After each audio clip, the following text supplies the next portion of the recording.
आदरणीय अशोक जी, रमेश मुक्तिबोध जी,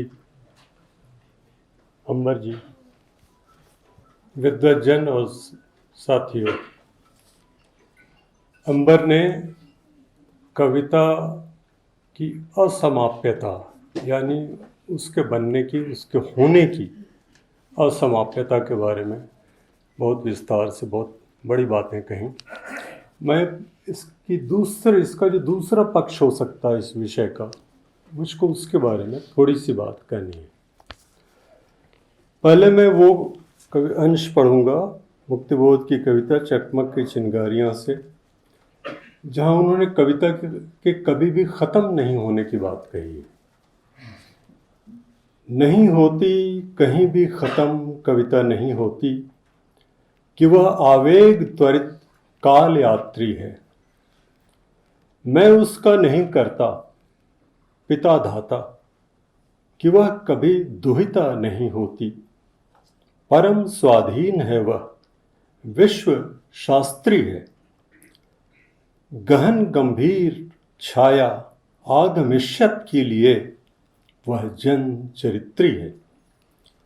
नए अनुभव व संवेदन, नए अध्याय प्रकरण जुड़ तुम्हारे कारणों से जगमगाती है। वो मेरे कारणों से सकुच जाती है, कि मैं अपनी अधूरी बीड़ियां सुलगा ख्याली सीढ़ियां चढ़कर पहुंचता हूं निखरते चांद के तल पर। अचानक विकल होकर तब मुझी से लिपट जाती। कविता कभी ख़त्म नहीं होती, जैसा विस्तार से दार्शनिक पक्ष को रखते हुए अंबर ने बताया। लेकिन एक दूसरी बात है,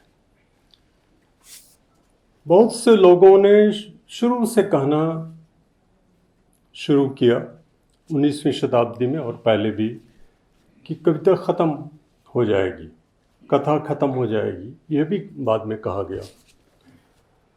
इसका मतलब क्या हो सकता है?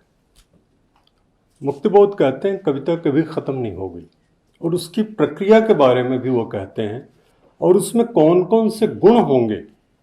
वो कालयात्री होगी, विश्व शास्त्री होगी, आगमिष्यत की छाया वहाँ होगी, वह जन चरित्री होगी, और वह अनुभव संवेदना ये सबसे मिलेगी, मिलकर बनेगी, और आखिर में निखरते चांद के तल पर। अभी निखरना शब्द जो है इतना अर्थगर्भित, इतना नया शब्द ये लगा कि मुझको लगा कि ये छापे की कोई भूल तो नहीं है, क्योंकि निरखते तो आया है मैथिली शरण गुप्त में भी, लेकिन निखरते तब मुझको लगा कि ये बहुत ही नए ढंग का प्रयोग, क्रिया के रूप में निखरने का। चांद के तल पर एक चांद जो निखर रहा है, मुक्तिबोध ने किया। अब ये ऐसा क्यों हुआ कि कविता ख़त्म होगी, इसको लेकर चिंता दुनिया भर में हुई। और अंग्रेजी आलोचना, जो दुनिया की आधुनिक भाषाओं की सबसे लंबी परंपरा वाली आलोचना मानी जाती है, वहाँ के सबसे पहले आलोचक का जो सबसे मशहूर लेख है वो है एन अपॉलजी फॉर पोएट्री, कविता के लिए क्षमा याचना। इससे वो क्यों शुरू करते हैं 17वीं शताब्दी में। फिर बाद में अगर हम सिर्फ अंग्रेजी को ध्यान में रखें, दूसरी भाषाओं पर जैसे हिंदी में फिर हम आएंगे, तो वो क्यों शुरू करते हैं इससे।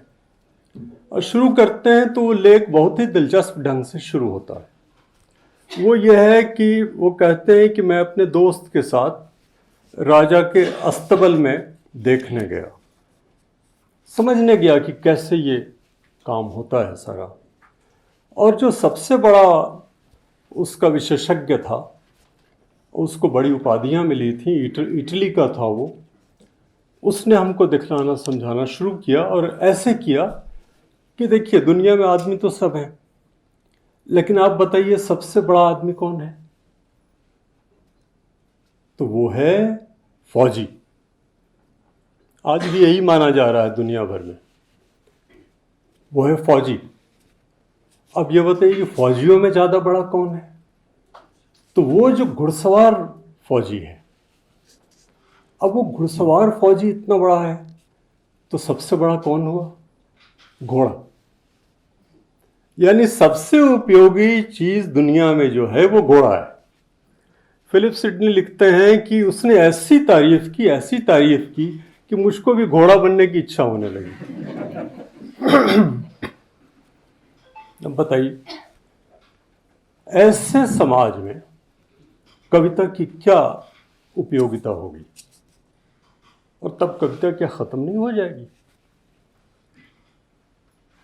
पूरा लेख इसी पर है। ऐसा क्यों हुआ? और ये 17वीं शताब्दी में ही क्यों हुआ? पहले तो किसी कवि को कभी शक नहीं हुआ, न वाल्मीकि को, न कालिदास को, यहां तक कि भवभूति को भी नहीं हुआ। किसी को यह शक नहीं हुआ, भक्ति काल में भी नहीं हुआ। गालिब को जरूर ये सवाल उनके मन में आया, क्यों शाहिदे गुल बाग से बाजार में आवे? ये फिक्र उनको हुई। अब ये पूरी जो फिक्र है, आप फिलिप सिडनी हुए, फिर शैली का बहुत मशहूर निबंध है, जो सबसे मशहूर, अ डिफेंस ऑफ पोएट्री, जिसका आखिरी वाक्य है कि poets are the unacknowledged legislators of the world, जो दुनिया में सबकी जबान पर है। वहां से लेके फिर 19वीं शताब्दी में आप और आगे बढ़िए, ऑस्कर वाइल्ड का बहुत ही विद्रोही कथन है कि ऑल आर्ट इज यूजलेस। सारी कलाएं जो हैं उनका कोई उपयोग नहीं है। अब ये उपयोगितावाद के विरुद्ध ये पूरा फिलिप सिडनी से लेकर के 19वीं शताब्दी के आखिर तक सबने संघर्ष किया। यहां तक कहा कि आर्ट फॉर आर्ट से, कला केवल कला के लिए, और ये कोई खराब बात नहीं थी। ये जो कला का व्यवसायीकरण हो सकता था और हो रहा था, ये उसके विरुद्ध था। और तब डीएच लॉरेंस ने कहा कि नहीं, वो भी नहीं, आर्ट फॉर माई सेक, वो सिर्फ मेरे लिए होगा, सौंता सुखाए, जो तुलसीदास को लगता था। यानी कविता क्या अंततः सौंता सुखाए ही होगी, और तभी वो बची रहेगी, तभी वो खत्म नहीं होगी। एक बहुत दिलचस्प दृश्य है सन्स एंड लवर्स से। उसका जो नायक है वो कलाकार है। अच्छा, ये भी दिलचस्प है कि 19वीं शताब्दी पूरे और 20वीं शताब्दी के आधे में जो अधिकांश नायक हैं वो कलाकार हैं या कवि हैं, संगीतकार हैं, जो दुनिया के महान उपन्यास लिखे गए उनमें आधे में। ऐसा भी क्यों है? ये सवाल बार बार लोगों को परेशान करता था कि क्या ऐसी चीजें खत्म हो जाएंगी जो, जैसा कि सार्त्र ने एक बार कहा था कि टॉवेल का, तौलिया का तो इस्तेमाल हो सकता है, लेकिन इसका क्या होगा? कविता तौलिया तो बन नहीं सकती है। धूमिल को भी ये सवाल लगा, और धूमिल ने भी कहा कि जब इससे कुछ नहीं हो सकता तो क्या, इससे क्या काम होगा? तो ये सवाल लगातार लोगों को तंग करता रहा। खैर, उस उपन्यास में एक छोटा सा दिलचस्प प्रसंग है जो मैं सुनाता हूँ। वो एक चित्रकार गरीब है, बहुत गरीबी में वो है, और कुछ भी काम खोज रहा है, काम मिलता है। अमीर आदमी कहता है कि हमारे परिवार का पोर्ट्रेट बना दो। कहता ठीक है। उसने पूरा परिवार अपना दिखलाया, पोर्ट्रेट लेके बना के गया। बहुत खुश हुआ वो, सारे लोग खुश हुए उसके परिवार के। लेकिन तभी उसने कहा कि अरे, वो मेरा कुत्ता कहाँ गया? वो तो यहां नहीं है। उसने कहा कि मुझको, मैंने वो एक ये चिड़िया बना दी उसकी जगह। कहा कि चिड़िया क्यों बना दी? मेरा कुत्ता चाहिए, कुत्ता। अगर ये कुत्ता मुझको पसंद नहीं था। अब ये जो कलाकार की स्वाधीनता है, उसको क्या अच्छा लगता है? उसने कहा मैं तुमको पैसे नहीं दूंगा। अगर आप अमीर आदमी की बात नहीं मानेंगे, अगर आप सत्ता की बात नहीं मानेंगे, तो आपको खाने को भी नहीं मिलेगा। ये कलाओं के व्यवसायीकरण के खिलाफ और उसमें मुख्य रूप से कविता को उन्होंने केंद्र में रखा। क्यों? यह आंदोलन चला दुनिया भर में, और हमेशा यह खतरा कविता पर ही क्यों आया? आज भी अधिकांश लोग कहते हैं क्या है इससे, क्या फायदा है, ये क्यों आया? ये सवाल मुक्तिबोध की कविता में भी लगातार है, और ये होगा ही। जो सररियलिज्म का आंदोलन हुआ वो भी इसी के लिए था। हालांकि लुई बुनुएल ने बाद में लिखा अपनी आत्मकथा में कि सारे जो लोग थे वे सब के सब कमर्शलाइजेशन में चले गए। फिल्में भी वैसी बनी, पेंटिंग्स भी बनी, और आप सोचिए वान गॉग से सोचिए आप 20वीं शताब्दी के चित्रकारों को, क्या कोई मुकाबला है? कितना पैसा है आज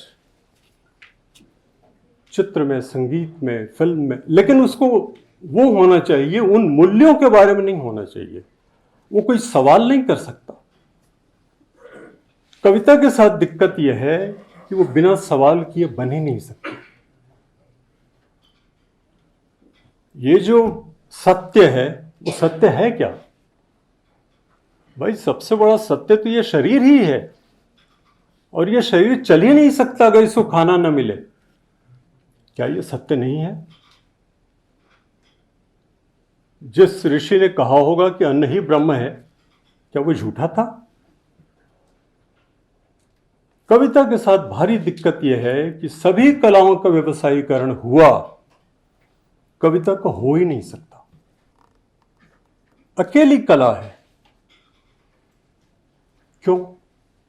क्योंकि ये तर्क भी करती है, वहां भाव भी होते हैं, सब कुछ एक साथ होता है, इसलिए व्यवसायीकरण इसका संभव नहीं है। तब है कि अब ये बात कही जो व्यवसायिक रूप से भी सफल थे उपन्यासकार समरसेट मॉम ने, उन्होंने कहा कि एक अजीब बात है कि उपन्यास तो थोड़ा स्तर नीचा गिरा के सफल हो जाते हैं। आप सोचिए कितने पैसे उपन्यासकारों को मिलते हैं। कविता अकेली विधा है जिसका कमर्शलाइजेशन संभव नहीं, व्यवसायीकरण संभव नहीं, बिक्री संभव नहीं। बिकने के लिए उसको या तो विज्ञापन का वो गाना बनना पड़ेगा, जिंगल, या फिल्मों के गीत बनने पड़ेंगे। आप देख लीजिए, इसके सिवा कविता का कोई चारा नहीं, हो ही नहीं सकता। लेकिन क्यों नहीं हो सकता?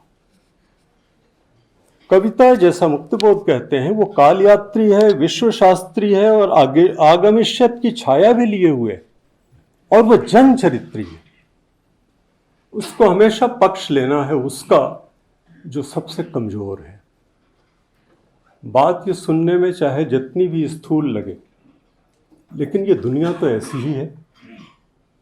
लेकिन हालत वहां पहुंच गई, द्वितीय विश्व युद्ध खत्म होते होते, कि अदोर्नो को कहना पड़ा कि आश्वित्स के बाद अब कविता संभव नहीं। इसका क्या अर्थ हुआ? जब सहानुभूति खत्म हो जाएगी, जब सह अनुभूति खत्म हो जाएगी, तब कविता खत्म हो जाएगी। कविता तभी तक रहेगी जब तक सह अनुभूति है, जब तक सहानुभूति है, और बुद्ध के शब्दों में कहें कि जब तक करुणा है। नहीं तो कविता खत्म हो जाएगी, कविता नहीं बचेगी। लेकिन कविता बचेगी, क्योंकि ये जो सहानुभूति है वो बचेगी। अदोर्नो गलत साबित हुए, और उसके बाद लगातार कविताएं, महान कविताएं लिखी जा रही हैं। हर 10 साल पर एक नई पीढ़ी आती है। हमेशा लगता है कि अब कौन लिखेगा, लेकिन अब जबकि सबसे ज़्यादा हमारा देश और विश्व, जिसको दूसरे शब्द के अभाव में कहा जाता है कि भौतिकता के असर में है, तब सबसे ज़्यादा कवि हैं। और आज तो मैं चकित होता हूँ कि ऐसे वर्गों और स्त्रियों के बीच से इतनी बड़ी तादाद में कवि आए हैं। वो कैसे आ गए, कहाँ से आ गए? उनको कुछ नहीं मिलता। कविता से कभी किसी को कुछ नहीं मिला, न निराला को, न मुक्तिबोध को, न शमशेर को, कुछ नहीं। तो वो आ क्यों जाते हैं, क्यों कविता लिख रहे हैं? और यहीं पर मनुष्यता में हमारा विश्वास, मनुष्य की शक्ति में, उस सहानुभूति में, उस करुणा में होता है, जो मुक्तिबोध कहते हैं कि नए अनुभव व संवेदन, नए अध्याय प्रकरण जुड़ तुम्हारे कारणों से जगमगाती। वे नए अनुभव आए, नए संवेदन आ रहे हैं। अभी के बिल्कुल कम उम्र की जो स्त्रियां हैं, मैं उनकी कविताओं को पढ़ के दंग रह जाता हूं। तो ये कविता का भविष्य है, कविता कभी खत्म नहीं होगी। और यही वास्तव में कविता की असमाप्यता की बात है। लेकिन इसमें एक दो बातें और हैं, करके मैं ख़त्म करूंगा, मेरा समय हो रहा है। लेकिन भाई इस मेरी बात को भी असमाप्ति माना जाएगा, मैं ये अनुरोध करता हूँ। अब एक बात और है इसमें, जैसा अंबर ने बहुत अच्छे तरीके से बताया, कविता जो भाषा में होती है, भाषा की कुछ अपनी बाध्यता, व्यवस्था और उसकी जिद भी होती है। आप कुछ नहीं कर सकते। कविता जो है, जब तक भाषा है तब तक कविता होगी। क्यों होगी? भाषा में ऐसा क्या है कि वो कविता की तरफ ले ही जाएगी? वो है एक चीज को दूसरी चीज से मिला के देखना। अब बहुत मामूली वाक्यों को, हिंदी के वाक्यों को आप देखिए, सूरज डूब रहा है, आप कोई दूसरा वाक्य बनाइए इसके बदले। अब ये डूबना क्यों? अब ये क्रिया, छोटी सी क्रिया डूबना, कितनी क्रियाओं की तरफ आपको ले जाएगी, जो पानी में लोटा डूबने से लेकर के आदमी के डूबने तक हो सकता है। और ये एक वस्तु को दूसरी वस्तु के साथ रख के देखना, और ये इसके बिना भाषा में वाक्य बनेंगे ही नहीं। और तब वो कविता की तरफ ले जाएगा। कविता में यही होता है, और जो जितना बड़ा कवि होगा उसमें उतना ही ज़्यादा होगा। जैसे पूरी दुनिया में मेरी समझ से शेक्सपियर से ज़्यादा किसी कवि में ये नहीं मिलता। कोई भी चीज़ दूसरी चीज़ से मिलके एकदम तीसरी चौथी एक बिल्कुल नई चीज़ बनती जाती है, और सारी चीज़ें मिलती मिलती चली जाती हैं। कल्पना के बारे में भी जो पिछले सत्रों में बात हुई, उसको सबसे पहला और सबसे बढ़िया जो कल्पना के बारे में, वो शेक्सपियर में ही है। ये लोग बाद में आते हैं, क्योंकि तो कवि पहले जानता है इन चीज़ों को। तो इसलिए भी कविता रहेगी। और एक आखिरी बात ये, जैसा ऑक्टेवियो पाज ने अपनी किताब द मंकी ग्रामेरियन में लिखा है हनुमान जी के बारे में, वैसे भी आज मंगल है, उन्हीं का दिन है। तो जयपुर के पास गालता जी का मंदिर है, पहाड़ी पर हनुमान जी का। एक किंवदंती है, और संस्कृत में अभी हाल में वो मुझको कथा भी मिली, सियाराम तिवारी की किताब में, जो तुलसीदास पर है, उसमें वो कथा मिली। कथा यूँ है, और इसको लेके अलग अलग कथाएं बनाई भी गई, कि वाल्मीकि ने जब रामायण अपना लिख लिया तो देखा कि अरे ये तो हनुमान जी ने पहले से लिख रखा है। गालता के पत्थरों पर और वृक्षों को समुद्र के नीले पानी में डुबाकर उन्होंने पूरी कथा लिख डाली है। कहा तो मेरा क्या होगा? तब वो हनुमान जी के पास गए कि हे प्रभु, अपनी ये जो कथा है इसको रहने दीजिए। और तब उस कथा को हनुमान जी ने समूचे को समुद्र में डाल दिया, उन पत्थरों को। अब ऑक्टेवियो पाज जो अपना जोड़ते हैं, और जो कि पोस्ट मॉडर्निज्म का एक सिद्धांत है, और जो ससुअर जिसका जिक्र किया था अनुपम ने, उनका जो मूल सिद्धांत है, तो ऑक्टेवियो पाज कहते हैं कि दुनिया के सारे कवि तब से उसी खोए हुए पाठ को खोज रहे हैं, और दुनिया की सारी कविताएं जो हैं वो तब से उसी खोए हुए पाठ को खोजने की कोशिश है। तो भाई जब तक ये कोशिशें जारी रहेंगी तब तक कविता भी जारी रहेगी, कभी समाप्त नहीं होगी, और कोई भी अकेली कविता भी कभी पूरी नहीं होगी, क्योंकि वो खोज पूरी नहीं हुई है। धन्यवाद।